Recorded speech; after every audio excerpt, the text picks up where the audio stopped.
네, 제가 이제 교단 총회장이 되면서 하나님께서 뭔가 그 주시는 그 기회 또 일이 있다고 이렇게 생각을 하고 있습니다.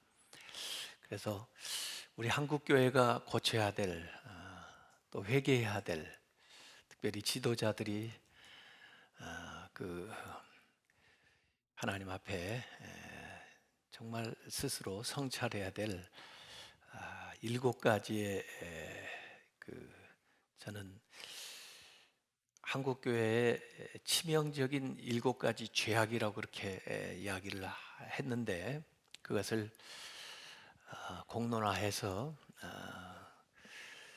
반성하고 새롭게 해야 되겠다 이런 생각을 하고 있습니다. 그런데 이걸 한 번에 다 하기가 곤란하니까 또 계속해서 연속으로 하면 너무 힘드니까 몇 주 간격으로 떼어서 설교라는 형식을 통해서 전할 거고, 우리 교회 그래도 다행히 그 요사이에 그 유튜브 구독자들이 많이 늘어나 가지고요 7천 명이 넘어요. 그래서 한국 교회 안에 이야기를 나누고 또 그게 완결되면 책으로 만들어서 모든 목회자들에게 같이 읽고 또 생각해 보도록 그렇게 하려고는 생각을 가지고 있는 것 가운데 오늘 첫 번째, 저는 사실 원래 제목을 한국 교회 영적 남용 심각하다 그런 제목인데 사실 귀한 교우들 모여놓고 힘든 이야기 하면 좀 부담스러우니까 제목을 조금 순화해서 영적 남용 경계하라 이렇게 제목을 정했습니다. 사실 세상에는 완벽한 교회 없지요. 온전한 목회자도 없는 것이 사실입니다. 그렇기 때문에 교회에 의해서 상처받는 사람들도 많고 목회자에 의해서 상처를 받는 교인들도 많이 보았습니다. 참 이것은 어찌 보면은 신문에서도 방송에서도 그 가장 보호를 받고 사랑을 받아야 될 부모로부터 그 자녀들이 유기되거나 또 학대받거나 심지어 성적인 폭력을 부모로부터 받는 이런 기사들을 볼 때 참 이럴 수가 있을까? 이런 부모가 세상에 어디 있나? 이런 생각을 하게 되는데 교회도 마찬가지라고 봅니다. 목회자가 하나님의 부름을 받을 때는 성도들을 잘 돌보고 또 그들을 잘 인도하도록 그렇게 세움을 얻었는데 교회 안에서 또 더구나 돌보라는 책임을 받은 목회자에 의해서 또 그 교사들에 의해서 그 믿음이 약한 성도들이나 새가족들이나 또 여러 가지로 연약한 처지에 있는 분들이 학대를 받게 된다고 하면 이것은 배신이다. 저는 그렇게 생각을 합니다. 믿고 맡겼는데 하나님에 대한 배신이고 믿고 따랐는데 그 따르는 신자들에 대한 배신이라고 생각을 합니다. 세상의 모든 죄가 다 안 좋지만 그 중에 제일 나쁜 죄는 저는 배신이라고 봅니다. 왜? 그 배신은 믿는 사람의 그 믿음을 이용해서 그에게 위해를 가하기 때문에 믿지 않았으면은 그런 위험에 처하지 않았을 텐데 자기를 믿는 그 믿음을 이용해서 그에게 어려움을 가져다 주었기 때문에 모든 죄 가운데 제일 큰 죄는 저는 배신하는 죄라고 생각을 합니다.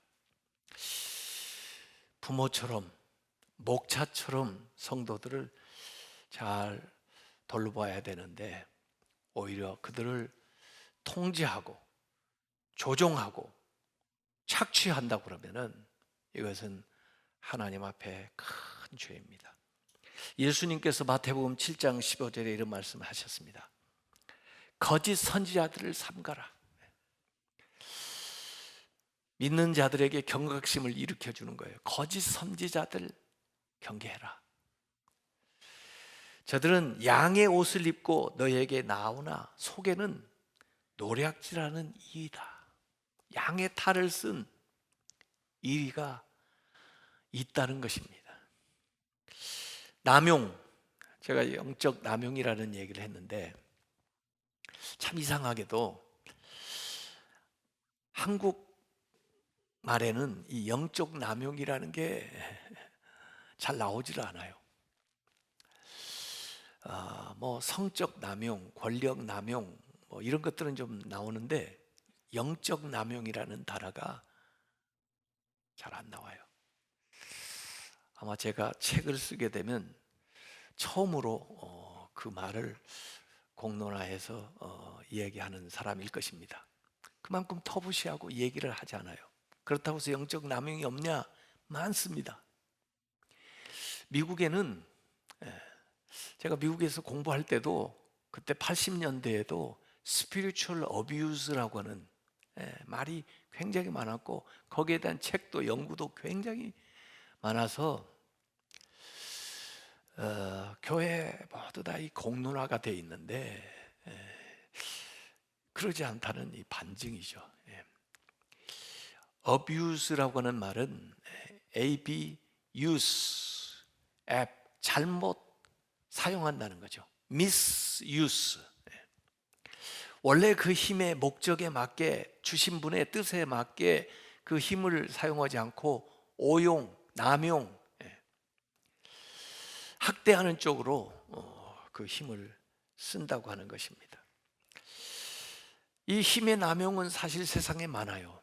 아이들 어렸을 때는 좀 신체적으로 발육이 잘 되는 아이들이 육체적인 힘을 가지고 다른 아이들을 괴롭히고 때리고 해서 폭력이라는 거, 안 좋은 힘의 사용인데 또 권력을 가진 사람들이 권력을 독점해 가지고 권력을 남용을 하고 그걸로 독재를 하고 그런 저개발 또 개발도상국의 그런 행태들을 우리가 보는 건데 그 권력 남용 그거보다도 사실은 더 나쁜 게 영적 남용입니다.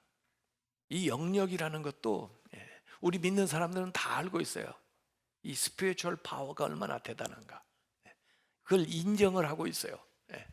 그런 집단 안에서는 이 영역이 어떻게 쓰여지느냐 하는 것이 굉장히 중요한 관건이 되는 것입니다. 그래서 힘을 가진 자마다 고도의 도덕성을 갖추지 않으면 위험한 무기를 그냥 들려준 것과 같은 그런 어려움에 노출되게 되는 겁니다.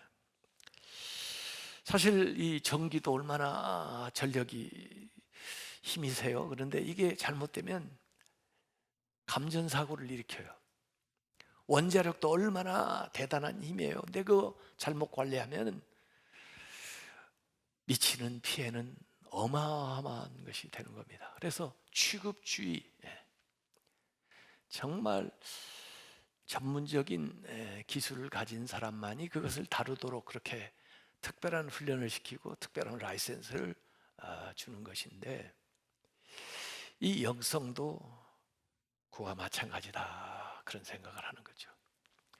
하나님께서는 이 목회자들에게 설교하고 가르칠 수 있는 권한도 주셨고 교회의 성례를 진행하고 집례할 수 있는 특권도 주셨고 또 때로는 교회를 치리할 수 있는 권한도 주셨는데 하나님이 정하신 뜻 안에서 적절하게 그 힘이 발휘돼야지 그것을 넘쳐서 과용하게 되면은 영적 남용이 일어나게 된다 이런 겁니다. 그것의 아주 극단적인 증거를 여러분들은 사이비 이단에서 보게 됐습니다. 사이비 이단들이 전부 한결같이 영적 남용을 하는 집단들입니다. 그런데 사이비 이단만 그런 게 아니고 정통 기존 교회 안에서도 그런 사이비성을 띠고 있는 교회 지도자나 목회자가 있다는 것입니다. 이런 사람들은 10계명 중에 제3계명인 하나님의 이름을 망령되이 일컫지 마라 그랬는데, 망령되이 일컫는다는 것이 misuse, 남용하는 거예요. 하나님의 이름을 남용하지 말아라. 이 제도권 안에서 형성된 그 종교 안에서 믿는 자들 안에서 자행되는 범죄입니다. 이 죄는 하나님의 이름으로 자기의 뜻을 관철하려고 하고, 하나님의 이름으로 사람들을 착취하고, 하나님의 이름으로 사람을 조종하려고 하는 이런 것들이 전부 하나님의 이름을 망령되이 일컫는 건데, 이것은 종교 사기에 해당합니다. 그런 현상들이 교회 안에 어떤 모습으로 나타나느냐? 권위주의로 나타납니다. 물론 권위라고 하는 것은, 또 건강한 권위라는 건 있어야 돼요. 그래야 어느 단체나 어느 목적을 위해서 잘 그 모임이 나아갈 수가 있는 건데, 그러나 권위주의가 되면 안 되는 거죠. 마치 자기는 하나님의 사자라, 저기 무슨 이만희가 살고 있는 뭐 청평이가 어디 공간에 앞에 문패에 사자가 살고 있다 붙어 있다며요. 그래서 진짜 사자가 살고 있는지 알았더니 그 사람이 살고 있는 거예요. 그게 뭘 의미하나 보니까 자기가 하나님의 사자라. 그리고 강력한 카리스마를 가지고 사람들을 억압하는 겁니다. 그가 사람들에게 이 얘기하는 영상 떠도는 걸 봤는데, 얼마나 권위적이고 얼마나 그 인격을 모독하는 말들을 해대면서 사람들을 겁박하고 협박을 하는지. 그런데도 사람들이 거기에 꼼짝 못하고 따라다니는 걸 보면 참 이해가 안 되는 면들이 있는데, 이렇게 영적 협박을 통해서 계속 길들이기를 해가지고 마치 그 집단에서 벗어나면 큰 벌을 받을 것처럼, 또 배신자로 낙인을 찍어버리니까 그 권위에 따라가게 되는 그런 영적인 독재자들이 이단의 교주들에게서 물론 분명하게 나타나지만, 그러지 않는 사람들의 모습 속에서도 우리가 잘 살펴봐야 된다는 것입니다. 율법주의도 마찬가지입니다. 여러 가지 법을 만들어 가지고 올가매는 겁니다. 예수님 계실 때도 바리새인들, 그 당시에 종교 지도자들이 전부 법을 만들어 가지고 자유로워야 될 기쁨의 신앙생활을 아주 멍에를 메고 살아가는 생활처럼 만들어 버렸어요. 신율법주의가 요 사이에도 존재하는 겁니다. 그것은 십자가 첨가물 증후군이라고 하는데, 크로스 플러스 신드롬, 십자가로 되는데 십자가 외에 플러스를 만들어요. 그래서 인물 책임을 부과해 가지고 그것을 해야 어느 특별한 집단에 들어가고, 그걸 해야 구원을 받는 것처럼, 그래서 인간의 여러 가지 규정을 만들어서 심지어 의복 규정, 식사 규정, 또 여가 생활을 하는 거, 직업을 선택하는 거, 데이트를 하는 상대를 선택하는 거, 결혼을 하는 거, 아기를 갖는 거, 가정생활, 모든 것까지 다 통제하려고 드는 그런 율법주의가 있어요.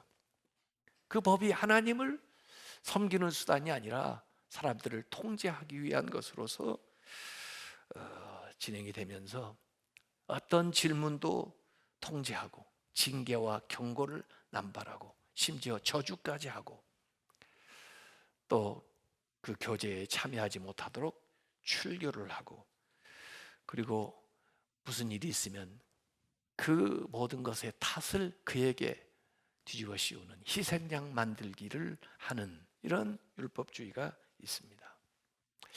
그런가 하면 영적 엘리트주의도 있습니다. 자기들 집단만, 자신만 특별하다는 거고, 그들에게 엘리트 의식을 불어넣어서 다른 크리스찬이나 다른 교회를 비판하게 만들고 자기들만 진리를 독점한 것처럼 그렇게 강조하고 나가면서 기성교회에 대한 부정적인 인식을 확산시키는, 자기만 특별한 걸 보았고 하나님이 자기에게는 특별한 것을 계시해 줬다고 주장하는 자들이 있습니다.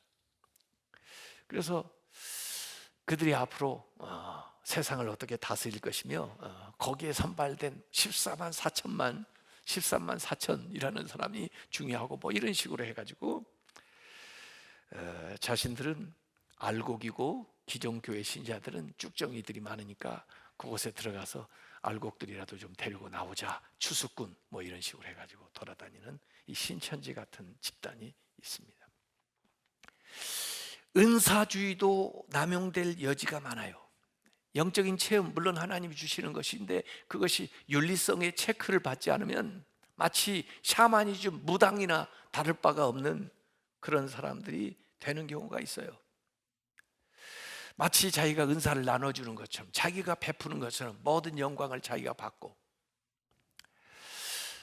그리고 그것만 계속해서 강조해서 추구해 나가도록 사람들을 유도하면서 그 종교에 중독되게 만드는 중독성 믿음을 키워나가는 그런 광신주의의 위험이 있습니다. 성경이 분명히 있는데도 개인의 체험을 더 중시하면서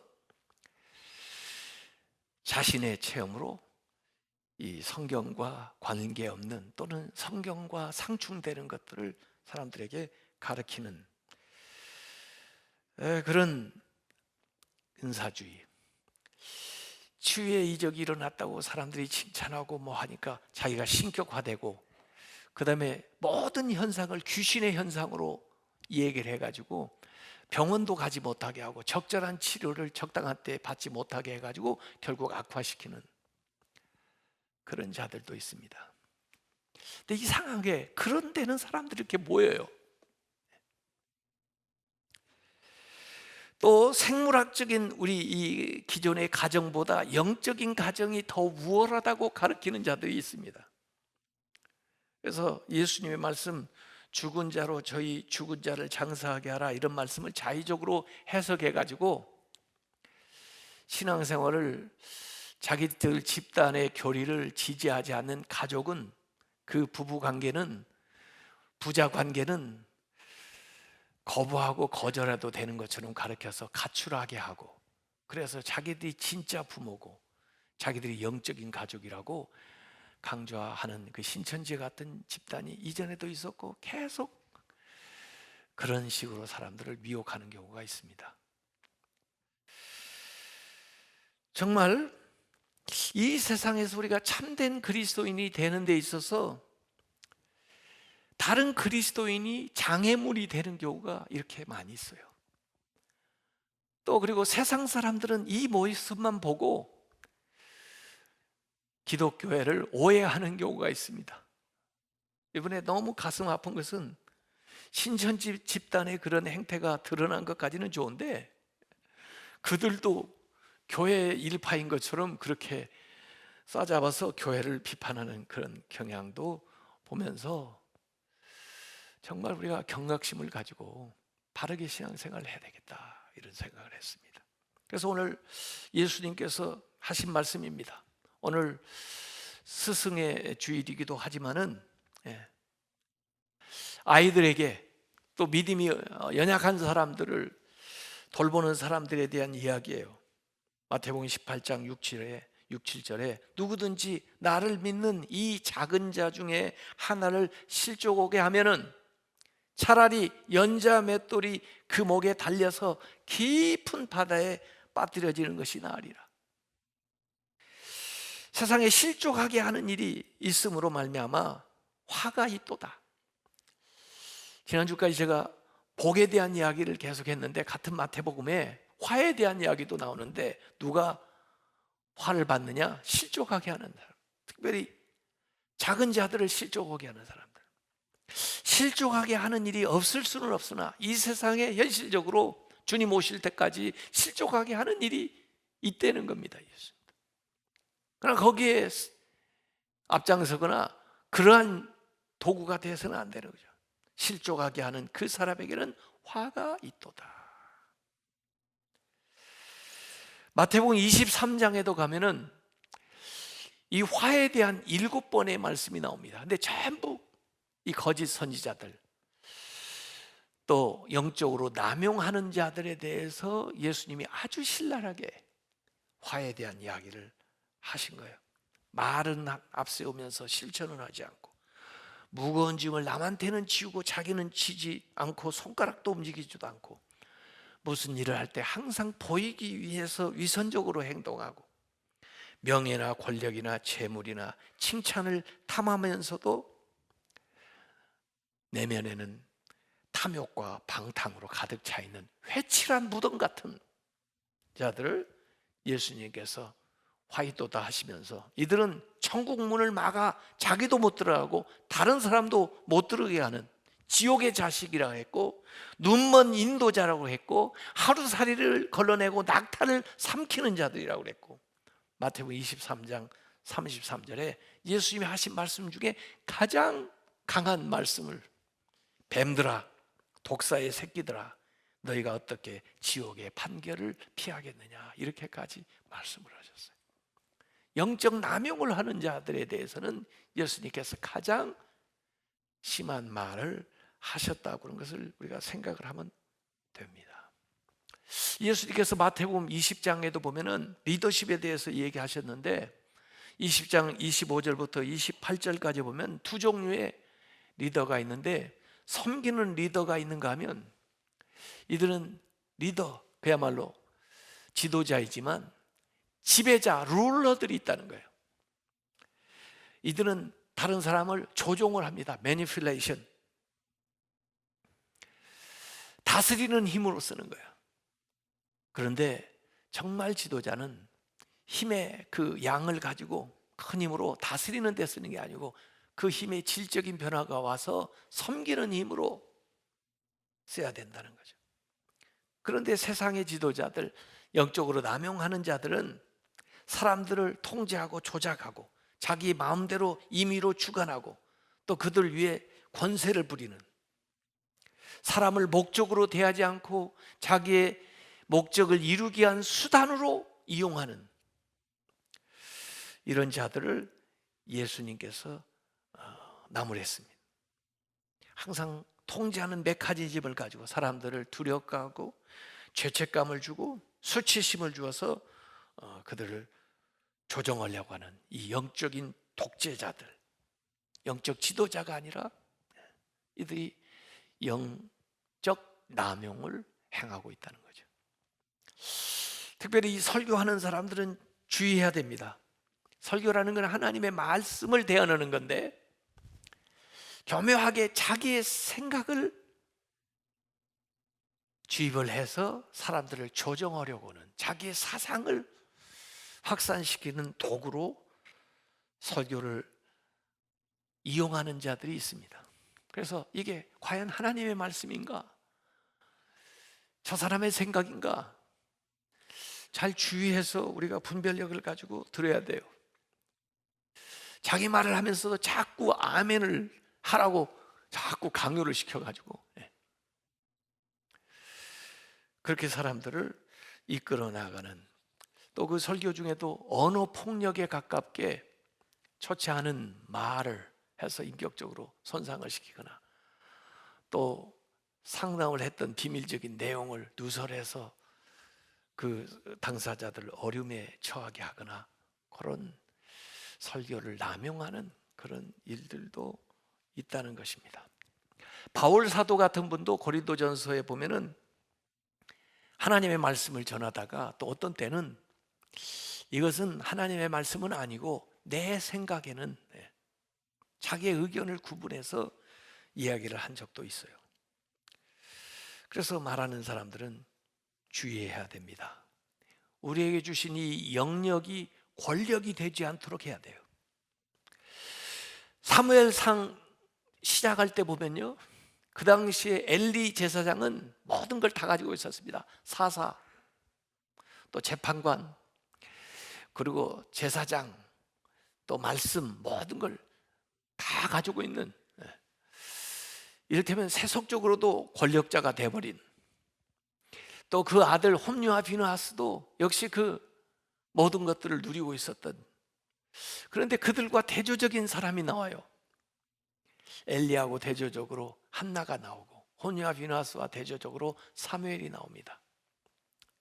그 한나는 엘리가 자고 있을 때 깨어 기도하고 있었고, 그 사무엘은 엘리가 자면서 듣지 못한 하나님의 음성을 듣고 있었어요. 이들을 통해서 새 역사를 일으킵니다. 홈리와 비느하스는 사람들이 하나님에게 드리려고 가져오는 그 제물을 중간에서 가로채요. 제사에는 관심이 없고 제물에만 관심이 있는 거예요. 또 완력으로 빼앗기도 하고, 성소에서 섬기는 여자들을 성폭력을 하고, 그런데도 아버지는 제재하지 않고, 그러다가 그 가족만 망한 게 아니고 그 나라가 다 망해버리는 그러한 어려움을 초래하게 만든 것입니다. 이 파스칼은 이런 얘기를 했어요. 인간이 종교적으로 확신할 때만큼 완벽하고 즐겁게 악을 행하는 경우는 없다. 이 종교적으로 잘못된 확신이 들어가면요, 잘못된 일을 하면서도 아주 기쁘게 즐겁게 힘차게 자원해서 한다고요. 이슬람 과격 분자들을 보세요.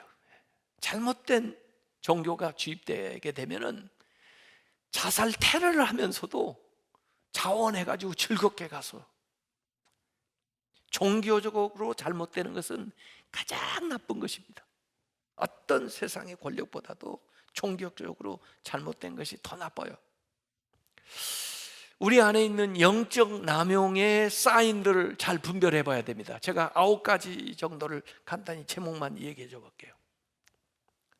진단을 해 봐야 돼요. 재정적인 착취. 남용하는 자들이 헌신을 강요하는데 시간, 물질을 갈취합니다. 또 비밀이 많습니다. 두 번째는 그 집단들은 비밀을 자꾸 만들어내고 남한테 공유할 수 없는 그런 비밀이 많아요. 세 번째는 사회적 고립입니다. 점점 가족에서도 멀어지고, 그리고 사회, 직장, 일에서부터 고립되게 만들어요.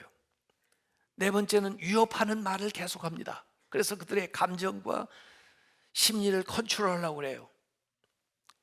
다섯 번째는 개인 생활까지 통제합니다. 결혼 생활에 간섭하고, 가정 생활에 간섭하고, 직장 생활에 간섭해요. 개인 생활을 통제하고 조정하려 해요. 여섯 번째는 공중 안에서 비판해가지고 수치심을 유발합니다. 일곱 번째는 죄책감과 두려움으로 심리적인 학대를 해요. 여덟 번째는 육체적인 학대를 해요. 아홉 번째는 성적인 학대를 합니다. 이런 현상들이 영적 남용을 하고 있는 현상으로 나타나는 겁니다. 그를 존경하기 때문에, 신뢰하기 때문에 다가갔는데, 그 심리적 정서적인 친밀감을 이용해 가지고 육체적인 관계로까지 발전되어서 성폭력을 자행하는 일이 종종 있습니다. 그루밍 성폭력이라는 말 요새 듣게 되는데, 이 가해자가 그 피해자의 그 호감이나 그 어떤 관계를 이제 만들어낸 다음에 심리적으로 그를 지배하고 성적으로 폭행을 가하는 그루밍 성폭력이 있어요. 앞에서 보여드린 영화 신의 은총으로 실화에 기반한 영화입니다. 거기 보이스카웃에 훈련받던 아이들이 그 프레나라고 하는 신부에 의해서 지속적으로 성폭행을 당합니다. 나중에 이 자라는 과정 속에 크게 인생에 참 많은 안 좋은 영향을 미치게 돼요. 그래서 나중에 고발을 하는데 공소시효가 지냈다고. 더구나 그 추기경이라는 자가 그 공소시효를 지난 것이 신의 은총으로 이라고까지 얘기해요. 그건 어떤 신을 모시는지 몰라도 신을 모독하는 거죠. 그런데 다행스럽게 그에게 학대받았던 많은 사람들이 나타나게 된 겁니다. 70여 명이 나타났는데 여전히 공소시효가 남은 사람들이 나타난 거예요. 그들이 같이 모여가지고 결국은 재판에서 승소하게 되는 실화에 바탕한 영화가 신의 은총으로 해요. 진실에는 공소시효가 없다, 이런 거죠. 왜 우리는 그런 위험에 노출됩니까? 사람들은 왠지 새로운 체험, 새로운 것에 너무나 집착하고 추구하는 경향들이 많아요. 또 뭔가 환영받는다는 가족과 같은 그런 느낌, 소속감을 원해요. 또 뭔가 그런 자학적인 그런 데에 노출되면서도 반복적으로 중독적인 경향을 보이는 것들이 있어요. 그러다 보니까 이런 자들에 의해서 재물이 되는 거죠. 왜 목회자들은 이런 위험에 노출되어 있습니까? 예수님도 사역 초기에 그 마태복음 4장에 시험 받는 사건이 나오는데 모든 목회자들은 그런 권력에 대한 유혹, 재물에 대한 유혹, 세상 인기에 대한 유혹, 성공에 대한 유혹, 많은 사람들이 모여서 자기에게 칼취하는 것에 대한 그 유혹이 있기 때문에 이러한 것들을 조장하고 사람들을 통제하고 그렇게 해서라도 자기의 목적을 이루어보려고 하는 잘못된 생각들이 들어가게 되는 거죠. 그래서 요 사이에 이 모든 것들이 코로나19를 통해서 막 드러나요. 이 통일교는 옛날부터 전부 노동력을 착취하고, 미국에서는 저 뉴욕 같은데 맨하탄에 가면요, 아이들이 나와서 전부 장미꽃을 파는데 그게 다 통일교 아이들이에요. 또 신천지는 추수꾼이라고 해서 전부 기존 교회를 대상으로 해가지고 은밀하게 침투하는데 그들의 전략은 거짓말이에요. 거짓말, 비밀. 그런데도 거기에 못 들어서, 거기에 들기 위해서, 그 14만 4천에 들기 위해서 그렇게 해나가는 사람들이. 얼마 전에는 신옥주라고 하는 여자가 있었는데 기존 교회에 속해 있는 사람인데도 거기에 이상한 용어 타작마당이라는 게 있는데요, 자기 뜻에 좀 안 맞고 그런 사람은 공개적으로 대다가 때립니다. 때리는 게 타작하는 거예요. 수치심을 주는 거예요. 그런데 거기서 다 맞고 있어요. 그리고는 저 피지에 가서 모여서 집단으로 예수님 재림을 맞이해야 된다고 그래서 모든 거 다 팔아가지고 피지로 가요. 지금은 이 여자가 감옥에 수감되어 있습니다. 사실인지는 몰라도 얼마 전에는 무슨 영적 훈련이라고 그러면서 이거 유격 훈련도 아니고 무슨 인분을 먹으라고 그러고 뭐 그런 비상식적인 우리 신앙생활이요, 예, 이상일 수는 있어도 비이성적인 건 아니란 말이에요. 이런 집단들은 자기들을 차별화하고 어떤 교파나 조직에 속하지 않으면서 자기 나름대로의 교리를 만들어 가지고 사람들을 미혹하고 이끌어 나아갑니다. 혹시 방송으로 이것을 보시는 분이 있다면은 지금 이러한 피해를 당하고 있는 것이 당신 탓은 아닙니다. 그러나 거기서 반드시 나와야 됩니다. 더 이상 그곳에 있어서는 안 됩니다. 그곳을 떠나야 돼요. 끊지 않으면 계속해서 그러한 피해를 당하게 될 거예요. 세상에 의사가 좋은 직업이지만요, 그러나 위험한 직업입니다. 왜냐하면 생명을 다루기 때문에. 어느 때는 목숨을 걸어야 될지도 몰라요. 생명을 구하기 위해서. 목사가 영광스러운 직분일 수 있습니다. 그러나 진짜 위험한 직분입니다. 저는 그래서 한 번도 제 자녀들 보고 목사 되라는 얘기 해본 적이 없어요. 영혼을 다루는 일이기 때문에 특별한 소명을 받고 특별한 훈련을 받고 또 도덕성과 인격이 형성되지 않으면 감당할 수 없는 일이에요. 야고보서 3장 1절에는 야고보가 그런 권면을 했습니다. 내 형제들아, 너희가 선생된 우리가 더 큰 심판을 받을 줄로 알고 선생이 많이 되지 마라 그랬습니다. 반대의 경우도 있어요. 목회자가 교인들을 학대하는 경우도 있지만 힘 있는 교인이 목회자를 학대하는 경우도 봤습니다. 힘 있는 교인들이 또 교회가 정말 하나님의 뜻대로 말씀대로 하려고 하는 목회자들을 영적으로 억압하는 그런 경우도 많이 봤기 때문에 서로 분별력을 가지고 주의를 해야 되죠. 목사는 세례 요한과 같은 태도를 가져야 됩니다. 그는 흥하여야 하고 나는 쇠하여야 한다. 베드로 같은 태도를 가져요. 왜 이 기적을 하겠다고 나를 주목해 보느냐? 나는 일꾼이고 나는 아무것도 아니고 주의 이름이 일을 행했다. 바울 같은 생각을 가져야 됩니다. 우리도 나도 여러분과 같은 성정을 가진 사람에 불과합니다. 하나님의 은혜가 아니면 할 수 없는 사람입니다. 성품을 갖춘 리더가 돼야 되고, 교회는 바른 성경적인 교리를 가지고 있는 교회가 돼야 되고, 건강한 교회가 되어야 우리가 사회의 지탄을 안 받는 정도가 아니고 세상과 구별된 정말 하나님 나라를 보여줄 수 있는 교회와 성도가 되는 것입니다. 우리 스스로도 다시 한번 반성하고, 그리고 우리 한국교회가 이번 기회에 정말 이러한 모든 오해와 잘못된 것들을 떨쳐내고 하나님 앞에 바로 서는 그런 교회들이 되시기를 주님의 이름으로 축원합니다.